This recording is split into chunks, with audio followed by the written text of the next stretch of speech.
Well, good morning, Johnny Rock and Roll Radio. This is Pastor T with a slice of daily bread. 2 Corinthians chapter 4, verse 7 says this, "But we have this treasure in jars of clay to show that this all-surpassing power is from God and not from us." When God called Gideon to become the fifth judge of Israel, Gideon was hiding in a wine press. God saw Gideon as a mighty man of valor, but Gideon felt deeply unqualified for the task. The Lord used Gideon to raise up an army and defeat the Midianites who had been oppressing God's people for 7 years. You see, God doesn't call the qualified. He qualifies the called. With an unlikely army of 300 men, Gideon marched into the Midianite camp just after midnight without sword or bow. In one hand, his men held a ram's horn, and the other a lit torch covered by clay jars. Following Gideon's lead, they blew their horn and they broke their clay jars.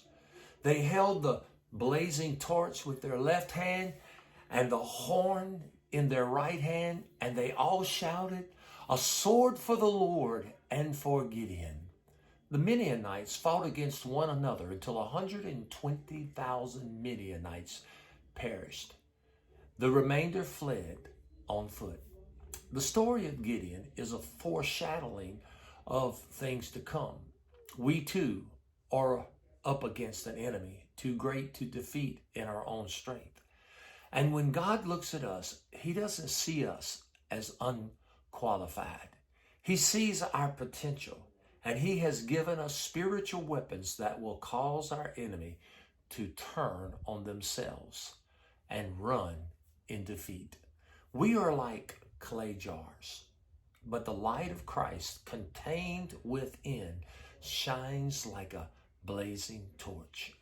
And as with Gideon's army, our clay jars have to be broken so that His light can send the enemy running. When He does, it will be clear that our great power is from God and not from ourselves. That's your slice of daily bread for today. We'll see you tomorrow right here on Johnny Rock and Roll Radio.